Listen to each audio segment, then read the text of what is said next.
Shalom, my friends. Welcome to this week's newscast. Looking at events going on in Israel this week. I have another example of Elohim fighting Israel's battles. Last Thursday, on July 31st, a pre-dawn raid which was intended to make use of the dark was delayed, forcing the soldiers to move toward their objective in danger because the sun was about to rise. But suddenly, a cloud descended over them and covered their movements until the objective was achieved. Only when the soldiers were in a secure position did the cloud dissipate, fulfilling Deuteronomy chapter 20, verse 4, quote, "For Yahweh, your Elohim, is the one who goes with you to give you victory." Virtually no one pays attention to the miracles that always surround Israel in any and all battles, while conversely, everyone always makes railing accusations against the Jews whenever Israel defends itself. Make no mistake about this, my friends. Israel is being attacked by Satan's armies and is defending itself just as any other nation would do. Yet there is an unbelievable mass of people spreading hate speech against Israel and against all Jews on the internet as well as on the streets in cities all over the world. Last week I remarked about this, saying that it is no wonder because Satan is the prince of this world. Let me clarify that. What I mean is, Satan hates everything about Israel, and those who love the world will follow suit, hating everything about Israel as well. Yeshua said regarding Israel that he would not return, meaning the second coming, until Israel recognized him as Mashiach.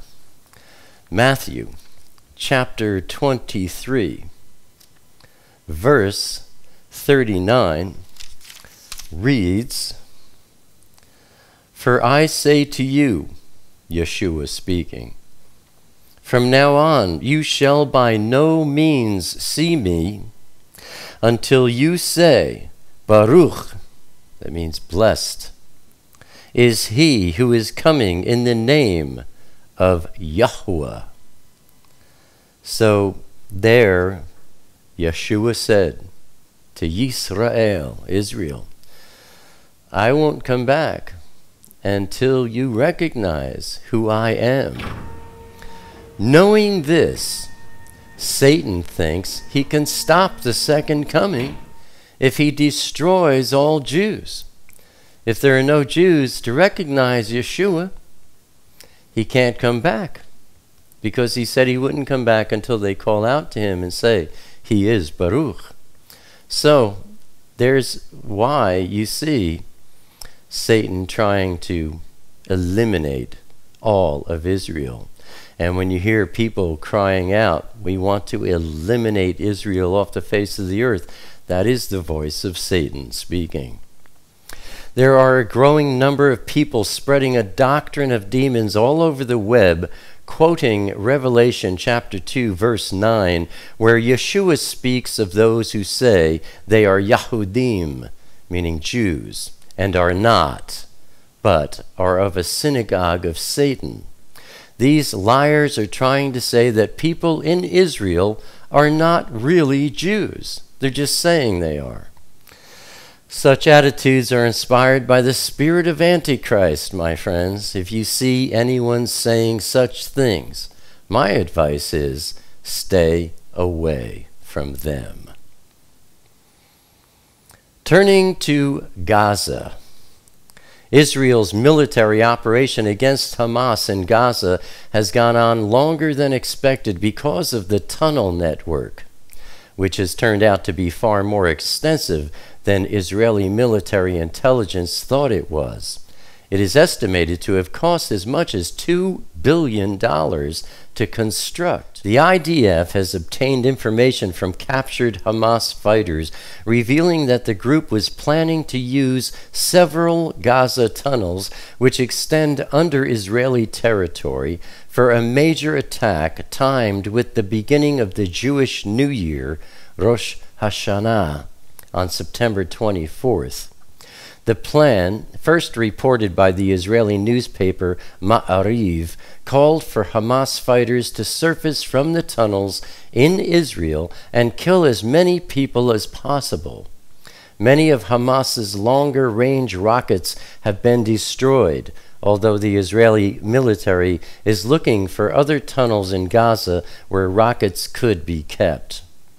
Sunday, August 3rd, the bulk of Israel's ground troops were pulled out of Gaza after the military concluded that it had destroyed most of the tunnel network. This does not mean the operation has ended. It simply means that the ground incursion has been successful, and now Israel will focus primarily on airstrikes.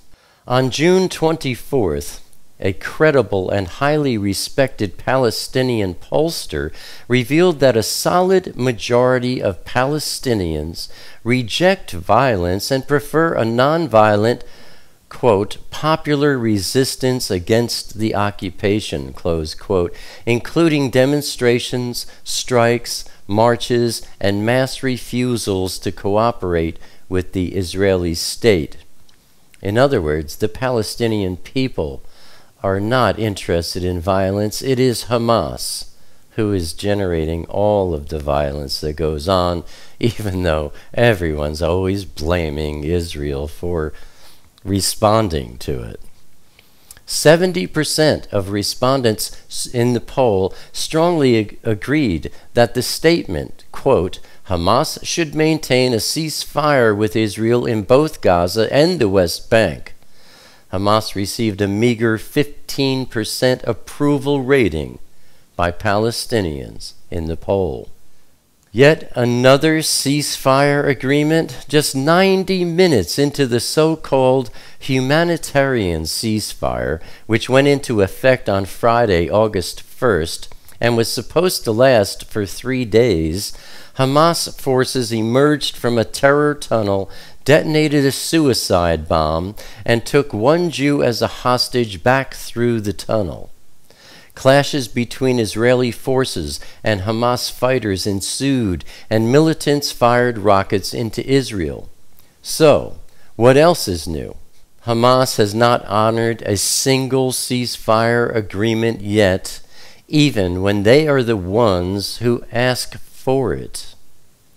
Military leader Al-Qassam has instructed 3,000 Hamas fighters to go to their families and say goodbye to them, telling them that they would not be returning alive from this battle, and then to be prepared to go in with suicided vests ready to carry out suicide attacks on Israel.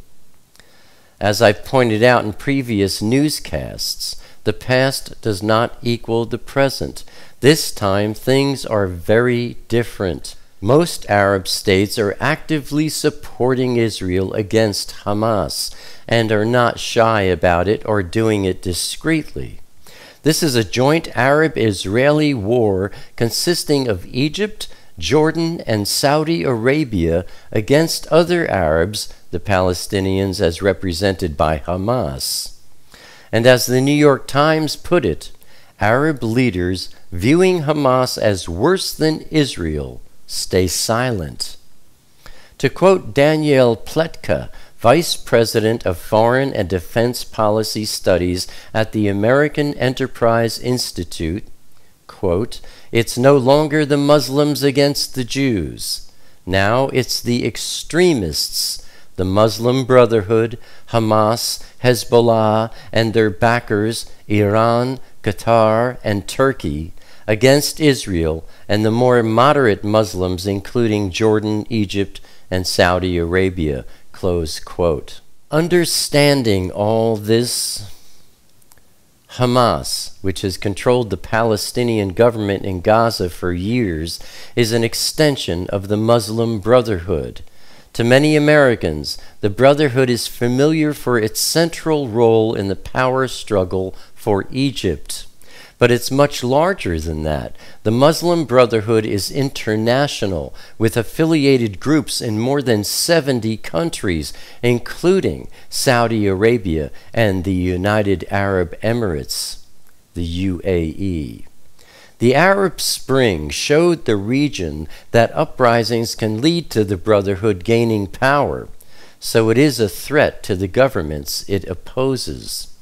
From the perspective of Egypt, Saudi Arabia, Jordan, and the UAE, and some other Arab states, what Israeli Prime Minister Netanyahu is doing is fighting the war against Hamas on their behalf so they can finish the last stronghold of the Muslim Brotherhood. Egypt's new president vowed during his campaign that he would finish off the Muslim Brotherhood.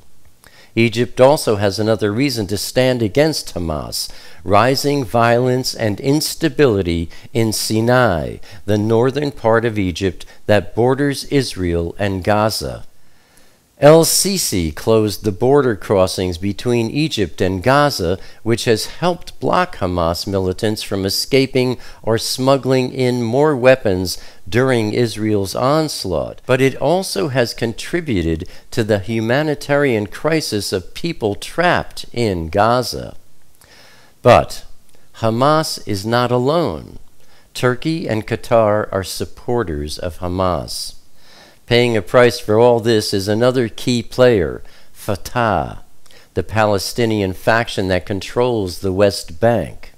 Fatah and Hamas have long fought each other, but earlier this year made another effort at a unity government.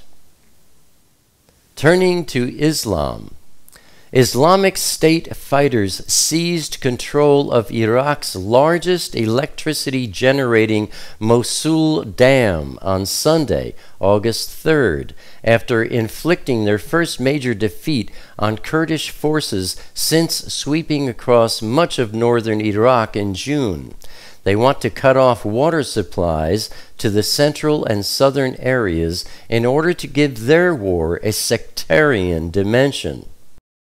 The Islamic State, which sees Iraq's majority Shiites as apostates who deserve to be killed, also seized 3 towns and the Ain Zalah oil field, adding to 4 others already under its control, which provide funding for operations. Also on Sunday, August 3rd, Islamic State members were involved in fighting in a border town far away in Lebanon, a sign of the group's ambitions across the geography of the Middle East. The IS now controls cities in Iraq's Tigris and Euphrates valleys north and west of Baghdad, and a section of Syria stretching from the Iraqi border in the east to Aleppo in the northeast. The Islamic State is circulating a video which shows hundreds of graphic executions to mark the Muslim religious festival of Eid, the holiday that marks the end of the Muslim fasting month of Ramadan. Accompanied by an explicit threat to Iraqi soldiers, the video features dozens of young men cowering in the shadow of gunmen before being brutally slaughtered. A group of soldiers being led to a desert pit that will soon become a mass grave, and others are seen standing on a small river jetty before shuffling forward where they are shot in the head, falling into the water. Another sequence shows ISIS gunmen in a fast car firing on traffic, riddling other vehicles with bullets in an apparently random killing spree. Many pleas for mercy are heard on the audio as the victims are killed. The group's leader, Abu Bakr al-Baghdadi has declared an Islamic caliphate in the wake of the takeover of Mosul, Iraq's second city. Turning to America, only 4 years ago, the entire world watched in horror as millions of gallons of the dispersant Corexit were used to eradicate the gushing oil in the Gulf of Mexico. Eradicating the oil actually meant sinking it after micronizing it, so that both BP and the U.S. federal government could be applauded for a successful response. However, the known health risks and dangers and environmental damage caused by Corexit became so well publicized that it has now been banned in those countries which have learned from the BP fiasco. The Mississippi River and its many tributaries carry a tremendous amount of industrial waste, as well as rain runoff laden with every chemical imaginable from suburban areas and cities alike. Agribusiness has seen to it that enormous amounts of chemical fertilizers and soil fortifiers, pesticides and insecticides, mosquitocides and larvicides, fungicides and herbicides, weed killers and defoliants, bovine growth hormone, and animal antibiotics all end up in the Mississippi River. Likewise, a whole assortment of pharmaceutical drugs, over-the-counter medications, nutraceutical products, as well as all the chemical compounds utilized in the typical American household, eventually find their way into the sewers of the nation's midsection. When you add the untold volumes of leaked oil and gas into the mix in the undersea Mississippi Canyon, by way of man-made oil spills, natural leaks and seeps, drilling mud, and other highly toxic chemicals used by the oil and gas industry, methane burps, undersea mud volcanoes, and the increasing vaporization of methane hydrates, an alarming picture starts to take shape. The incessant utilization of drilling mud, also known as drilling fluids, has greatly contributed to the current state of the degradation of the entire Gulf of Mexico. The traditional drilling locations off the coast of Louisiana and Texas are by far the most polluted and perhaps irremediable. However, even the coastlines of Florida are vulnerable to the migration of hydrocarbon affluent and drilling fluids. This all means a lot to those who live, work, and play along the Gulf's coastline. Fishing in the waters, swimming in the bayous, sunning on the beaches are activities that no longer mean what they used to.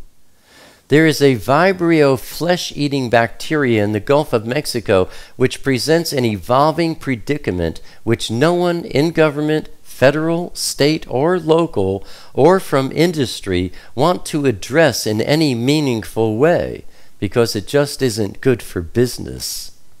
The basic story here is that the Gulf of Mexico, like many other things on planet Earth, is slowly dying. I hear so many people talking about their plans for the future, 10, 20 years hence, as though they think everything is just as it always has been. Nothing has changed around them. Business is going on as usual. Are they blind? I certainly think so. Are they focusing solely on their lives and the world, completely disregarding their Creator and His Word? That, my friends, is only all too pathetically obvious. More on the cyber threat. Last week, Director of the U.S. Defense Intelligence Agency, Army Lieutenant General Michael T. Flynn, called the threat of cyber attacks against U.S. infrastructure a major strategic vulnerability. As it turns out, 80% of the affected areas in our country are what we would call a critical infrastructure, and they're in the private world, not in the government world. So most of our vulnerabilities are in the private world, where we do not have protection or security in place. Cyber attacks are key strategic threats, as states like China and Russia have been detected mapping U.S. electrical grids and financial networks, two of the most critical elements of our infrastructure. And efforts to counter such cyber attacks are in the earliest stages of application, to say the least. Global warming threat.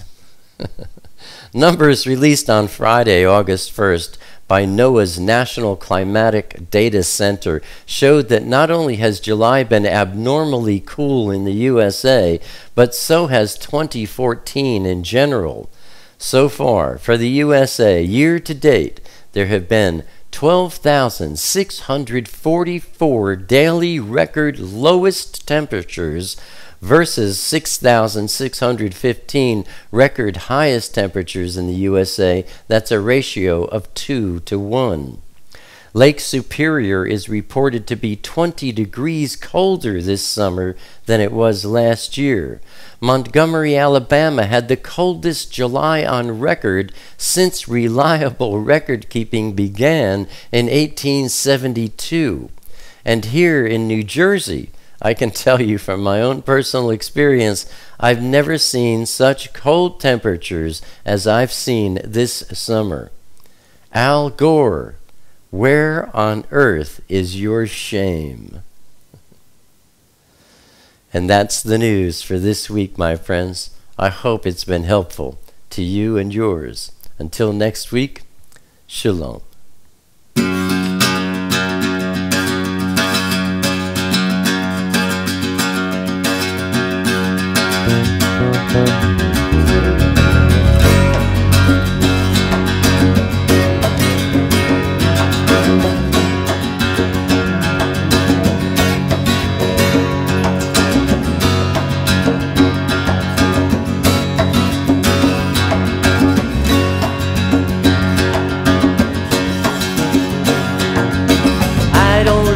Crowded rooms, I need more space than I consume. Enough is time alone with you, underneath a naked moon, sharing confidential moods and making chatter. Mockingbird nocturnal sings notations of eternal things, entering the quantum breeze, flying not for want of wings. He lights his gaze on you and me, simply because we matter.